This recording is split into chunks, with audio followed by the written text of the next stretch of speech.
What's up, YouTube?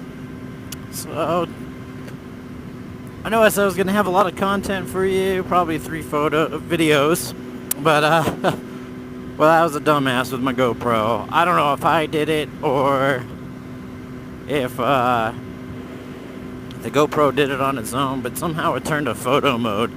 It's only snapped a photo of when I wanted to start my last video, and then when I stopped my video when I got to my house. And so therefore no video. And then after that, the weather turned kind of shitty on us, and it was pouring rain and everything. So I didn't get a chance. Oh well, actually I had my couple days off, but I had my daughter while my wife was at work, so I did not make any videos those days. And then the weather turned shitty. And then yesterday morning when I went to work, the weather was still like pouring rain, even at I don't know, it was at 5 o'clock in the morning. So today though is my late day. I work 10 to 8, and I mean, as you can see, look at that gorgeous sun, not a cloud in the sky. Beautiful, right? That's what you're thinking, like, holy shit, that is gorgeous.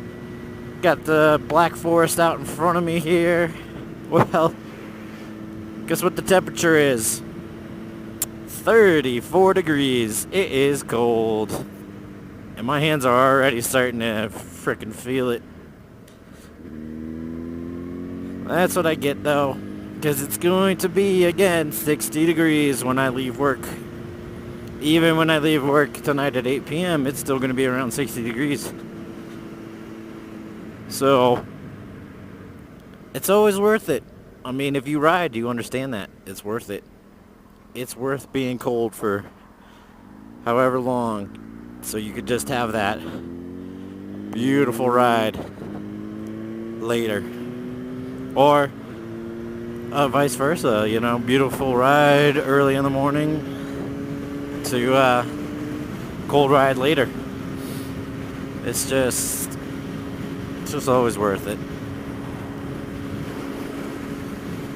So I said what I rode, but let me tell you more about all my bikes and everything. So my first, well, as I said, I started on a Yamaha Zuma 50cc.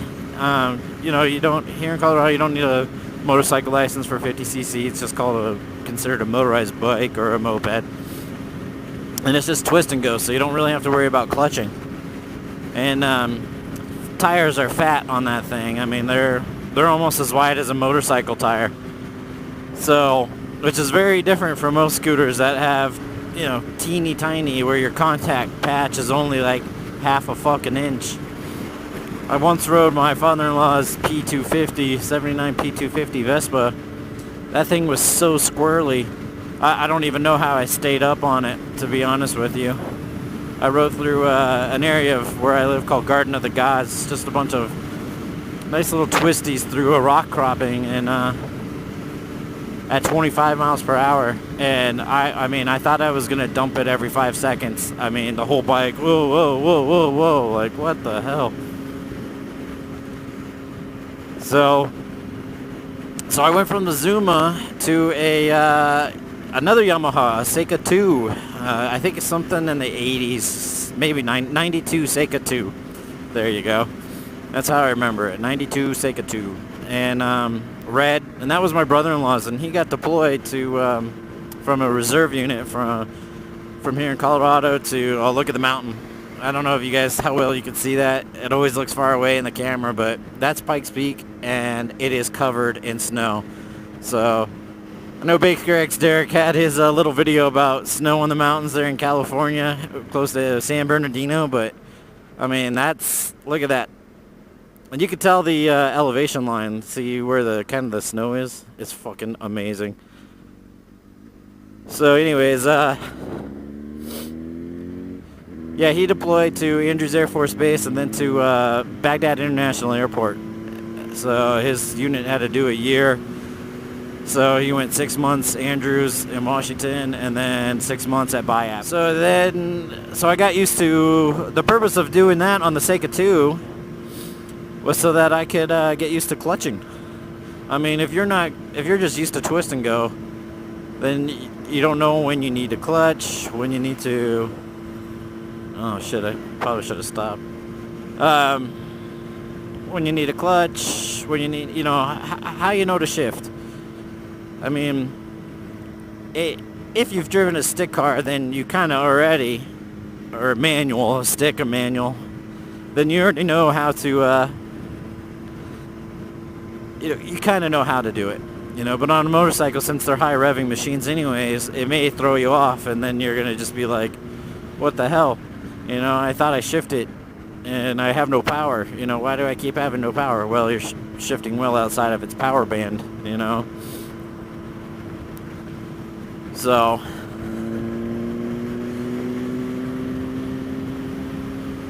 but, so I did that, and then, when he got back, me, him, and my father-in-law actually went and took the motorcycle safety course. So yeah, we went and took the MSF course, MSF Basic Rider, and even though my father-in-law had been riding for 30 plus years, he still took it with us. And I mean, it's great to always get back to the basics. There's a basics in anything you do. I mean, if you played sports in your life, your coach always preached to you the basics. The fundamentals. Same thing, basics, fundamentals, and that's all this did, and it reiterated that to him, so he loved it. And it might actually be a good thing. Just throwing this out there, it might be a good thing to do it like every 10 years or so, just so you're used to it. I mean, if you have a riding season, so you can't ride all year round, the first thing that you should do is take your bike out and go to an empty parking lot and practice your emergency braking and your cornering and all that good stuff, looking where you're going, because obviously you look down, you're going to go down, see my bike moved. And, that's just, fundamentals. You should be practicing that kind of stuff.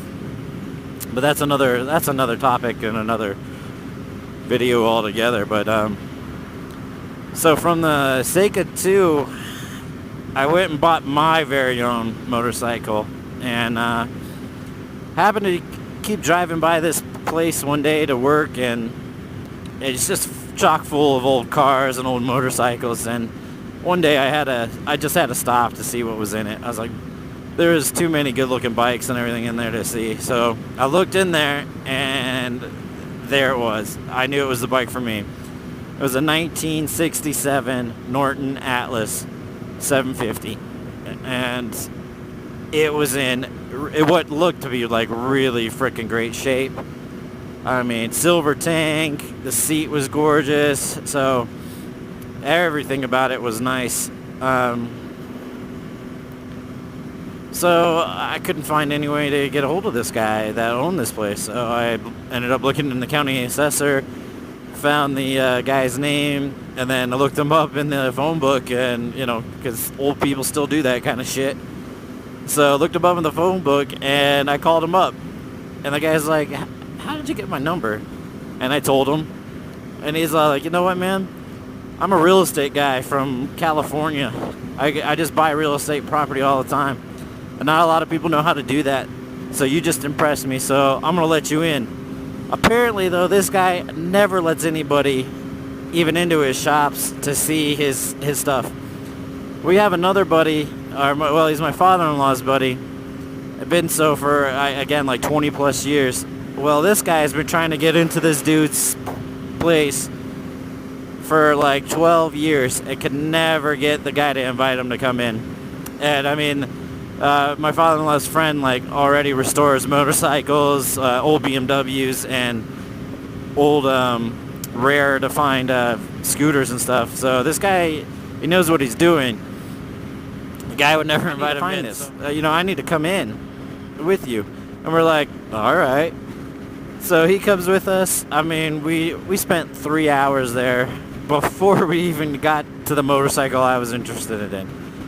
So that's just how much stuff was shoved in this old Cooper Tires building. I mean, this thing looks like it's from the 50s. I might show it to you one day. Take a drive downtown and show it to you. But the best thing about this, and why I knew I really wanted to spend the money to buy this bike, is He pulls it out from his area. I mean, we had to move tons of bikes to get it out. So this is how I know he didn't cheat me over on it or anything. We had to move tons and tons of bikes to get out of the way. Dust trails everywhere, you know. You could see the patterns on the floor. So after we moved the bikes, you could see the patterns on the floor. And we pull this out in the middle of the frickin' area. And he's like, here, yeah, this is the key. Puts the key in, turns it over. And it's a kickstart, you know. So he kicks it 3 times. And that thing just goes whoo, and like smoke. Oh, of course, you know, oil's getting past the rings from sitting so long and everything. So smoke everywhere, but it started. I'm like, how long has it been sitting, man? He goes, oh, it's probably been sitting for 10 years or so. He's like, but you know, I put a charge on it. It's 6 volt. I put a quick little charge last night because I knew you're coming. And he goes, and I was like, that's it? He's like, yeah, that's it. I'm like, okay, man, how much do you want for it? And, well, I don't sell things, blah, blah, blah. I'm like, I'm like, all right, well, you know, when you're interested in selling, give me a call back. He's like, so I hand him my phone number. He calls me 2 days later and goes, you know, I normally don't sell anything, but you kind of find me at a time where it's a little bit of a rough patch. You know, because I'm self-employed and into real estate and all, I don't have health insurance, and I just had a heart attack, so I got a beefy medical bill to pay. So I'm going to sell this to you, but, you know, this is going to be your one and only, you know. Don't tell your father-in-law's buddy there that I even sold this to you. And I'm like, well, of course he's going to know, man. He's going to be over at my house looking at it later. So he's like, all right, well, come by tomorrow, and we'll work out a deal. I'm like, all right, done. So that's how I got this from one of those hoarders, collector types dudes. I kept it for about 1.5 years. I mean, I replaced lots of stuff. I had to replace the whole stator and rotor, the entire wiring harness. I did a couple of good maintenances on it. But in the end, as a novice, it was just too much for me. You know, I couldn't keep up. I really couldn't keep up with the maintenances on it and stuff, so. And it spent more time down in the garage than me out riding it. Which, you know, that wasn't helping me either, because it was like, well, the point of buying the motorcycle was for me to ride. You know? And then the biggest out of all of it was the wife. Yep, she was getting a little mad seeing it sitting in the garage all torn apart. So, because I would put it back together real quick, go ride, and then take it back apart so I could do something else on it. So it was bad. So I put it up for sale, sold it to a guy up in Boulder, Colorado. He was I don't know if he was an adjunct professor or just a straight professor for the geological studies or something like that. But I take it to him, and he opens up his garage. He has nothing but like Triton Cafe racers, a bunch of like race only Aprilia 250s in there, and I'm just like, I'm in heaven. And the guy's like, oh yeah, I'm gonna restore it. I'm like, you're not gonna make a Triton out of it, right? He goes, no, you know, I kind of want just a straight original bike. And I was like, all right, because, you know, if you're gonna make it a Triton, I don't want to sell it to you, because even though, like I said, I love cafe bikes, this bike was too good to cafe out. It was too good to do that. So so he's like, no, I promise you. I'm like, all right. Gave him my email. He actually was sending me pictures of his full-on restoration and everything. And then I stopped hearing from him for a while, and you know, I got busy with other stuff too, so I ended up sending him an email, and he said he sold it. So now I don't know what happened to that, because maybe, you know, one day in the future I'd love to buy it again.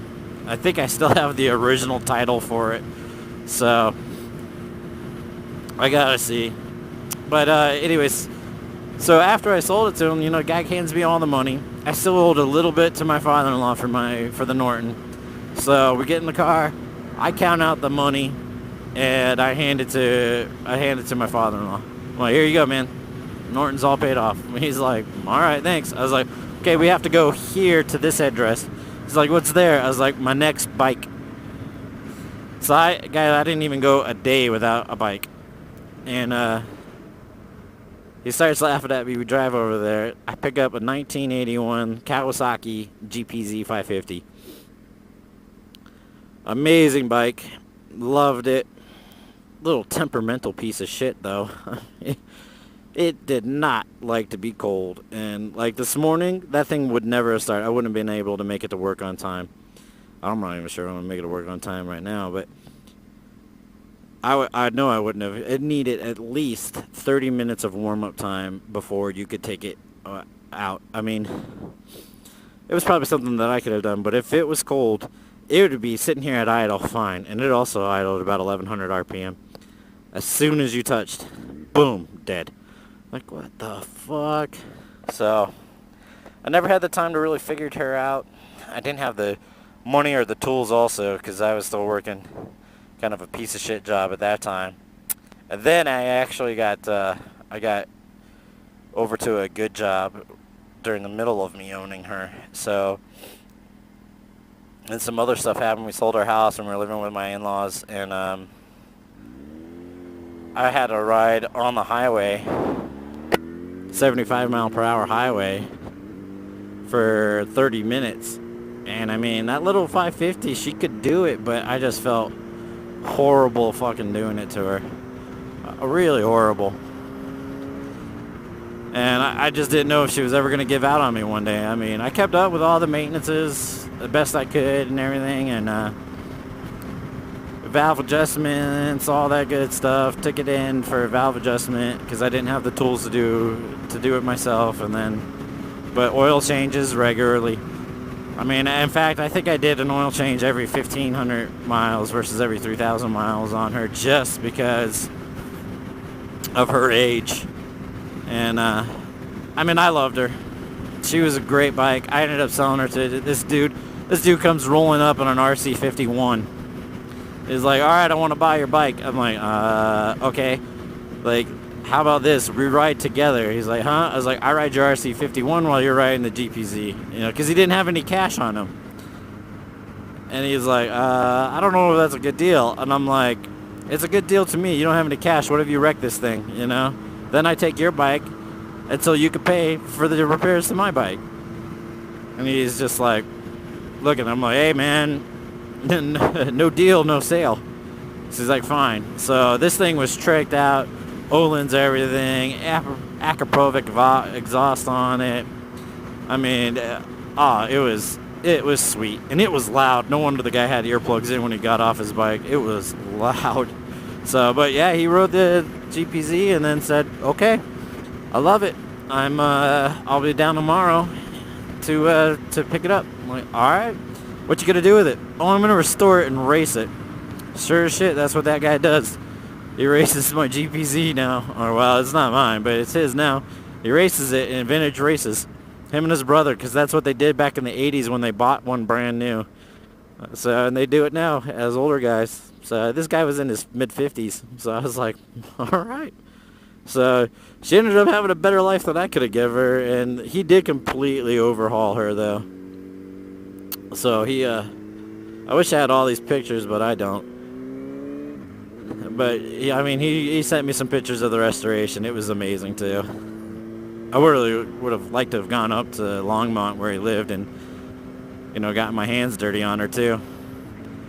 But, so then I actually did go for a few months because it was the winter months and I knew I wasn't riding anything and I was worried about getting into my new house.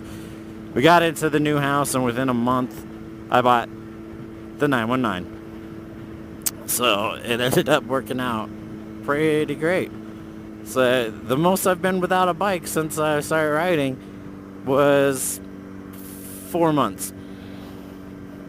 So, and ever since then, I've ridden. And even if like the 911 was down for a long time too, but that was my fault. another video on that. But that was my fault. But even after she was down for a while, I would take out my father-in-law's bikes and go riding. So, but all right, guys. So you heard my long-ass stories about my bikes and everything. So you know I'm an enthusiast. If I could keep riding after all that, but I'll let you guys go now. And again, if you like, you like. If you don't, oh well. You know. But either way, please subscribe, guys.